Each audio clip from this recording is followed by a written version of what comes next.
Welcome back to the video, guys. Our Legend here, and today I'm going to be taking a special look at Annie of the Stars before she releases into the game, pre-release. And go ahead and like and subscribe because there's going to be some more Annie content coming soon, so if you're down for that, go ahead and stick around. Big shout out to Yujipooji, a fellow YouTuber who actually got this footage by being able to check her out before release. And he's going to let me go ahead and use this. So big shout out to him. I'll link his channel down below. In my last Annie video, I went over her normal basic attacks, her star power ability, and the new modifiers launching with her. Now in this video, I will touch on her special moves and blockbusters and give you my thoughts and reactions to them, as well as her marquee ability.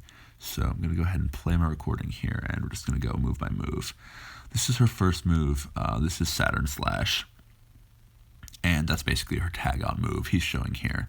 This is her burst move, standard burst, although it inflicts guard break, which is one of the better modifiers that burst inflict. So I would say, in my opinion, this is easily one of the best bursts, if not the best, because then when opponents try to block subsequent hits after being inflicted with guard break, there's a chance for their guard to be broken. And this is a taunt slash counter, I guess. I'll go ahead and show you what it does here, or pause it and tell you what it does. So basically, it's a regular taunt, although if you counter their move, like you activate it at the correct time, you will actually take the full damage of the hit you counter, but then knock them backwards and interrupt their flow. And if you, interrupt their flow of combo because they'll be knocked backwards, you will still take the damage. So if a high-level Cerebella is charging at you with Battle Butt, the last thing you want to do is try to challenge that with this counter, because you will get absolutely stuffed and take full damage. However, if you maybe intercept a dash attack with this, you'll take minimal damage, but you will then knock them backwards and immobilize them, meaning they cannot move forward or backwards for the duration of that debuff. And itself, it grants you auto block, which is a pretty good buff to gain, although it's not the best. So I would say this taunt is definitely better than most, and it has the use of being a counter as well, but maybe it's not the best. Also, sorry if there's some background noise. My cat's right here and he's freaking out, so yeah. Now this is going to be re-entry. This is a triple kick, kind of an aerial triple kick that gains in rage if the third hit is a critical hit, I believe. And as you can see, Yuji is showing it off in many different scenarios here. And I think it actually has the potential to be quite good. So I would definitely see that as one of her better special moves. It looks very good for extending combos. Now, as for Crescent Cut, this is definitely one of the best. If not it's not the best, because I know which the best is in my opinion, but Crescent Cut is definitely one of her best ones, because it provides a large area of projectile that moves actually pretty slowly, and you can use it to kind of cover rush-ins. And I'll pause the video for a second. Cover rushing in, cover rushing out. It looks to be very versatile, and it looks to also extend combos. From what I've seen in the promotional material for Annie, it seems to also cover combo routes from the aerial approach as well. So, by popping them back up for a second, it looks very good. I would definitely consider running this on your early Annie sets before we really know what's going on with her. This is North Knuckle. It's basically a double punch. It's a punch that then gets like a second hit. I believe it wall bounces them if you're in star power mode. I think that's what it does. And I see some pretty good application for this. Also, you gain unflinching for 10 seconds if used with a combo count of at least 15. This looks maybe mid for her special moves. It doesn't look insane. It looks kind of mid, because the whole thing with gaining unflinching is if you're not finishing the combo with it and you're only gaining unflinching for 10 seconds, it's really not going to be much unflinching after you finish the combo. Finish the combo with several more moves, let them drop to the ground, get back up. There's not going to be much unflinching left. So I don't see the special move being super useful, or the special ability on this move being super useful. The move itself, I'll go ahead and show some gameplay of now. It looks good, maybe not the best. If you're in star mode, it seems to bounce them, off the wall, so that's good for continuing combos, but I can see her having better special moves. So this is not terrible, but I'd say it's more mid in my opinion, although that bounce is very good. But I see there being better moves for sure, which I think he'll come to slowly in the video here. Yep, this is it, Destruction Pillar. This is the move that I think is easily her best special move, maybe one of her best moves overall, and that is solely due to the, honestly, the move is good itself, but also the special ability really just puts it over the top here. And that's on critical hit, deals an additional 10% of the opponent's max health, which is pretty insane. So if there is a crit-based Annie that you are running crit rate on, you are definitely sticking at least one of this move on here, because being able to chunk 10% health on a crit, and if you're running high crit rate, 60 or 50, 60% plus, that's going to be really consistent, and that's going to be a really insane move. And as you can see here, it actually fits into combos quite well as well, so it's not going to be useless if you don't land that crit, but if you do, it's going to be a big surprise of chunking off a huge amount of health. Did I play the video? I did play the video. So yeah, he's going to get to the combo nature of this move in a second here. I'm going to let him show off a few combos. I believe he does in a second here. Maybe I'm wrong. Maybe he's just showing the oh yeah, that's the other thing. If in star mode you activate that or aerial moves, you can then swipe forward to dash forward using that little aerial dash move. So that's pretty good there. And maybe, okay, I don't think it was in this video. I think it was in the promotional reveal for this move on Skullgirls' social media. It actually fit into combos pretty well. I saw them fit it into a large combo, so I'm very excited for that move. Definitely her best special move in my opinion. Now getting on to Blockbusters here, the first is Sagan Beam or Sagan Beam. It's like kind of like a, I don't really know, what Hadouken type move. I don't know. Hold on. It's basically just you launch an energy beam. I guess it's a bit like Robo Fortune's Alpha Cannons, but it looks a bit better actually. In my opinion, it looks like there's not too much cooldown from it, and you can also use it in the air, which is, uncommon for Blockbusters. Then there's Meteor Strike. Let me give this a pause here. Meteor Strike, basically 100% increased crit chance if the opponent has a fully charged Blockbuster, and this is a single hit powerful move. So similar to maybe not really similar to a Diamonds Are Forever. What's it similar to? Maybe like the Giant Punch from Beowulf. It's very similar to that Giant Punch Blockbuster from Beowulf. So yeah, this is a very good move, especially if they got a fully charged Blockbuster. It's an easy crit for increased damage. He's going to show off here. Big damage off of that. Definitely want to be running this. It's a staple Blockbuster, and also, of course, it's a level 1, so it can easily just be recharged for each combo finisher if you need to, if you don't have a complicated mix of, higher tier Blockbusters to finish on. And here's Gravity Slingshot. The next one here. 5% chance on hit to inflict immobilize for 15 seconds. That's really good. That's really good because... somebody at my door? No. That's really good because this will hit multiple times. And if you actually use this, there's a very good chance that you'll inflict immobilize.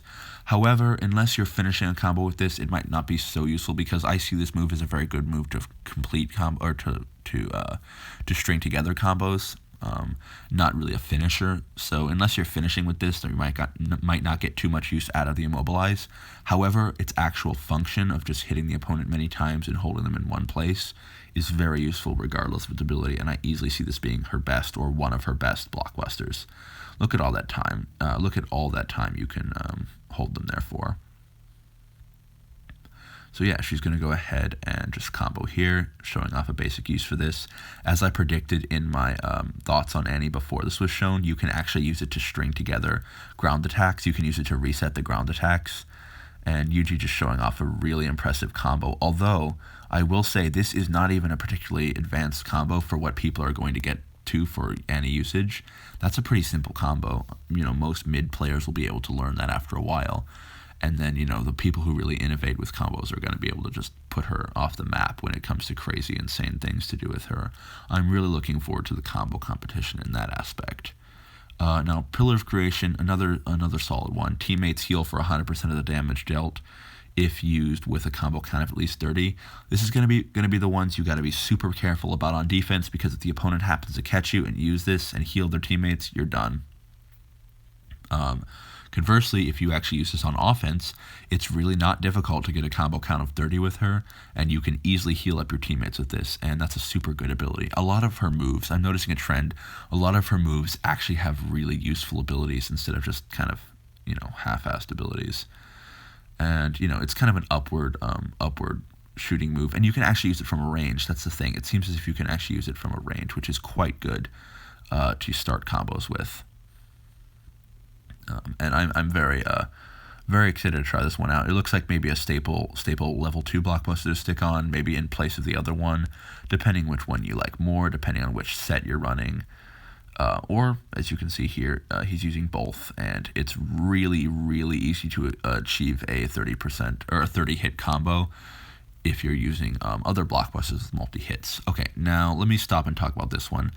Unblockable blockbusters are a bit of a mixed bag in this game.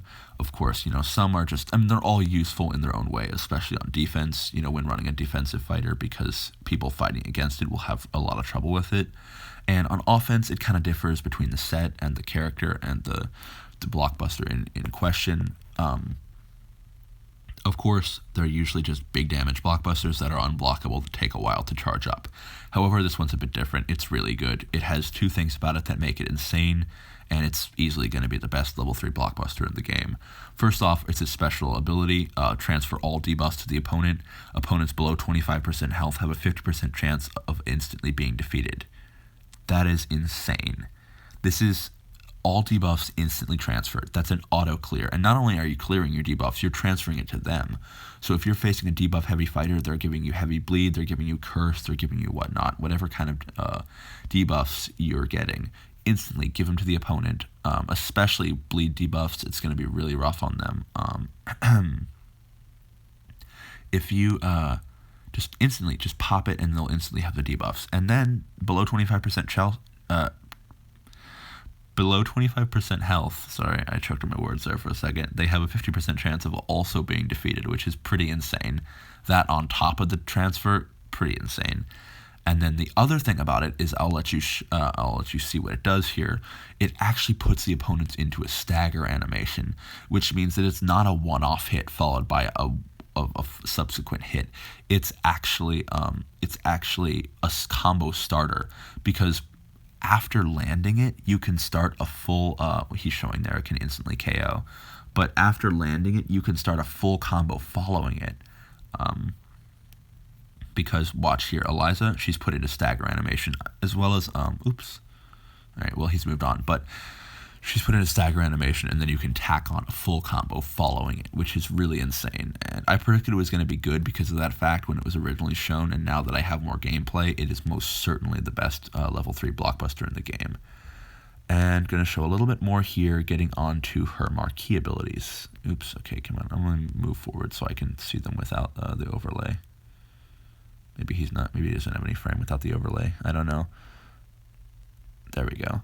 Okay, so the two Marquee abilities here are Red Shift and Blue Shift. Now, I have a favorite. I have a clear favorite myself, and that's going to be Red Shift, which is for each special move or blockbuster used, it grants 25% bonus damage to special moves and blockbusters for the rest of the combo. And that's going to be insanely good on offense, because clearly she has the ability to easily combo together many blockbusters and many special moves. I mean, you can start off your combo with a light 5 ground string into that level 2 blockbuster that kind of holds them there. It's like a frisbee, I forgot the name of it. But you can light 5 ground string into that, into light 5 ground string, and then for the rest of the combo, you immediately have 25% boost in all special move and blockbuster damages. This is going to be insane for offense, and definitely the way I think you should run her. Now Blue Shift, opponents deal 40% less damage on each hit combo, or on each combo hit below 5. This really isn't good, to be honest, because honestly, a lot of combos are just starting up under 5 with the weak attacks, and then after being launched, you'll be hit with the blockbusters, you'll be hit with the special moves, you'll be hit with the finishers that really hit hard. So, unless you're trying to like tank a stray Diamonds Are Forever from Bella or something, this is not going to be as much use in my opinion, because 5 is crossed quite quickly, and then you are no longer taking reduced damage. And Redshift can easily, if you plan your combos well, increase the damage by a lot. So that's going to be my clear favorite here. That's it for this video. I hope you guys enjoyed. I'm going to cut this off because it's already been running for very long. I hope you guys will like and subscribe, stick around for more content, and definitely thank you again to Yujipooji for letting me use his video footage, as I have none myself. So, yep, that's going to be the video. Thanks for watching, and I will catch you guys around soon. Peace.